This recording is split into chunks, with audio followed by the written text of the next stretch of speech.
زما نوم زیرالله دی او د بیضي قام له تعلق ساتم او د سپینګي تنګي د کلي سمې تعلق دی. په سپینګي تنګي غر چې کوم دی نو تل شلو کالو خبره ده چې چلیږي، نو هغې باندې موږ د 600 کوره چې دی ټول دغه حساب باندې روپۍ او پیسې اخلو، تسخیم کوو. نو د هغې کوم حساب کتاب چې دی زموږ د ټول قوم شریک دی او زموږ د ټول قوم شریک غر دی. په هغې کې یو څو کسه دي اوس ډنډ کلی ورته وایي چې هغې کې یو کورنۍ ده، په دې ټول کلي باندې هغه پرېږدي او رالګي چې دی د هغه ټول کلي هغه چې کوم دی ځان ته دغه کوي، ځان پسې لیست کوي. مقصد او مطلب یې دا دی، نو موږ ورته وایو چې دا لیست چې کوم دی دا به موږ ټول قوم کوو، په شریکه سبه یې کوو او د هر کندیله به یو کس اخلو په دې لیست کې، نو په هغه حساب به خپل لیز وکړو. خو لیکن هغه خبرې ته هغوی موږ تیار نه دي. نو په دغه کې موږ راغلي وو، درخواست هم ورکړی دی. نن هم ایس ایس خبره وکړله، هغه مطمئن کړلو چې تاسو دې تاریخه پورې صبر وکئ. نو موږ ایس صاحب چې کوم دی نو هغه موږ ته مطمئن کړلو او هغه موږ ته وویل چې یاره دا کار به په دې ځای باندې شټاپي او په دې ځای به ولاړي. نو موږ دا وایو که چېرته د هغه له دا کار مخکې لاړ شي نو موږ د دغه دپاره راغلي وو، زموږ کلي کې مړی هم شوی و، هغه مړی هم پرېښی، نو هغه جنازه هم پرېښې ده. نو که دا کار دومره په سختۍ کې موږ راغلي چې د کلي مړی مو ته پرېښی، نو که دا دله مخکې لاړ شي نو دې به دا انتظامیه د دې ذمهواره وي، ځکه چې موږ سره پرې خبره کړې او موږ د هغو په خبره راپاڅېدلي او د هغو په خبره مو سره دوا کړې ده. نو د دې به بیا کومه خبره دوی له مخکې تلې وه ده، د دې به دوی ذمهوار وي. زما محمد افضل نوم دی او د سپینګي تنګي ما قوم بابازی. موږ چې نن کوم راغلي او د ایس صاحب سره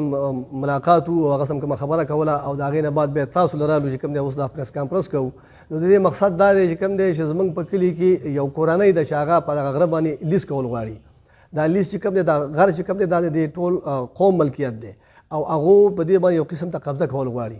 موږ چې کوم دی مخکې درخواست جمع کړی وو، نن راغلي وو چې کوم دی د ایس سره ملاقات وشو، هغه موږ مطمئن کړو چې انشاءالله چې کوم دی چې په دې به نور مخکې کار نه کېږي. او 17 تاریخ یې موږ له راکړی چې په 17 تاریخ باندې چې کوم دی ستاسو په بیځۍ کې تاسو هغو به هم راغواړو، تاسو به راغواړو، تاسو به موږ اورو. موږ اوس داسې وایي چې کوم دی چې موږ د 17 تاریخه پورې خو څه نه کوو، خدا نه خواسته که چې ته موږ ته پته ولګېده چې کوم دی چې زموږ کوم خلاف کوم کار روان دی او په هغې باندې مزید کاروایي وشوله، نو بیا به چې کوم دی موږ به دلته چې کوم دی احتجاج به هم کوو او د هغې نه علاوه چې کوم دی که په احتجاج باندې کار ونه شو، د هغې نه سوا که کوم چې شی غوښتل وو هغه به هم کوو. نو که کوم هر قسم نقصان وشو، د نقصان به چې کوم دی هغه کسان بې ذمهواري چې کوم زموږ ذمهوار خلک دی، پوه شوې. په کار دا دی چې کوم دی چې زموږ دا خبره مشرانو واوري او په دې باندې غور وکړي. یو طرف ته قوم دی، یو طرف ته یو کورنۍ ده، پوه شوې. اوس نن چې کوم دی موږ د 200 کسانو د راتللو چې کوم دی چې کور سره به موږ یو کس راځو، کلي کې چې کوم دی هلته مړی وشو، د جنازې په وجه باندې چې کوم دی موږ صرف یو څو کسان رالو. آینده چې موږ راځو چې کوم دی نو خدای دې د هغې نه غیر موږ دا کار وکړي، خو که آینده موږ راتللو نو بیا به موږ ټول کلی او کار دی چې موږ دا خبرې چې کوم دی د مشرانو واوري او په دې باندې غور وکړي. مشرانو چې کومې خبرې وکړي او ډېرې ښې خبرې وکړي، موږ په دې شي باندې درخواست جمع کړی دی، په دې لیز باندې د ټول کلي پې جمع کړی دی. نو موږ امیر نواز صاحب له ورغلي وو، هغه موږ ته یقین دهاني راکړې ده په دې کې. ایس صاحب چې کوم دی ډېر قابل سړی و، هغه موږ ته ویل چې په دې باندې به بالکل کار نور مخکې نه کېږي. نو موږ ته کوم 17 تاریخ چې راکړی دی په هغې باندې موږ څه خبره وشي او په دې شي باندې د کار بند کړی شي، مزید دې په دې باندې نور کار نه کېږي. که چېرته دې باندې مزید نور مخکې کار وشي نو دا به قومونو کې تصادم پیدا شي، نقصان به وشي، جګړې به پیدا شي. نو انتظامیه به بیا د دې خبرې ذمهوار ځکه چې موږ ورته ویلي هم دي، موږ له لیټر هم ورکړي، موږ له درخواستونه هم ورکړي دي. زموږ دا ریکویسټ دی حکومت ته چې دې باندې د کار فوري بند کړی شي. موږ د سپینګي تنګي کې 14 کندي، موږ 14 کندي دي کې و کندي د ویدې دی او و کندي مساخیل دی. دا 14 کندو کې یو کندی را پاسېدلی دی چې هغې کې یو هلک د پریکشر په طریقه باندې دلته راغلی او په وطن او دې علاقه کې او د هغه زاید نوم دی، د پلار یې فتح خان نوم دی. هلته په کلي کې په او زه یې ډېر ښه مونږ نه پېژنم، اوس هم زه راغلی وم خو دلته نه ووته پټ شو. نو هغه دلته په هلته په عوام باندې پریشر اچوي، خو ساده خلک دی او دلته چې کوم یا دغه دی نو هغه خپله دغه وله ورکوي. نو زما محکمو ټولو ته ای سی صاحب، ډي سی صاحب او د دې نه اوم سیکرټري او یا سپیکر صاحب یا عمران خان یا باجوا صاحب دې ته زه دا خواست کوم چې لکه دا ډنډ کلی چې کم دا لیز کوي یا په 2 کوره یا په 10 کوره یا په 15 کوره دا زما خیال دی چې موږ به 600 او 15 یا 70 کورې دي پکې یا 6 یا 7 کوره دي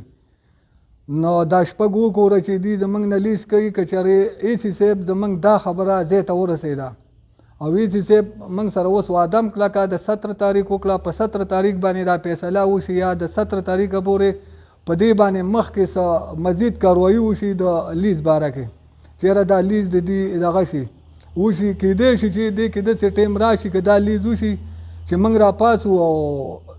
موږ په منځ کې ښه درنه تنازع راشي نو لکه حکومت دی زما حکومت ته دا خواست دی چې لکه لیز دی کوي نو دی راشي او خپل دغه وکړي بیا دا زموږ شریک غر دی د دې شریک غر د اوبو زموږ پټي خراب کړي دا زموږ ورشو ده د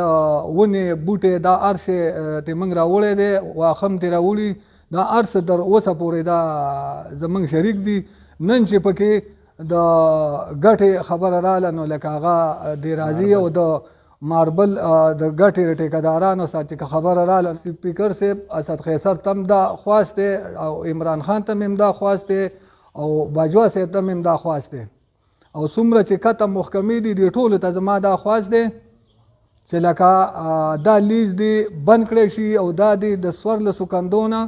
2 کسان را واغېستی شي او د 2800 کسان د دې نه جوړېږي نو د 2800 کسانو په نوم باندې دا لیز وکړی شي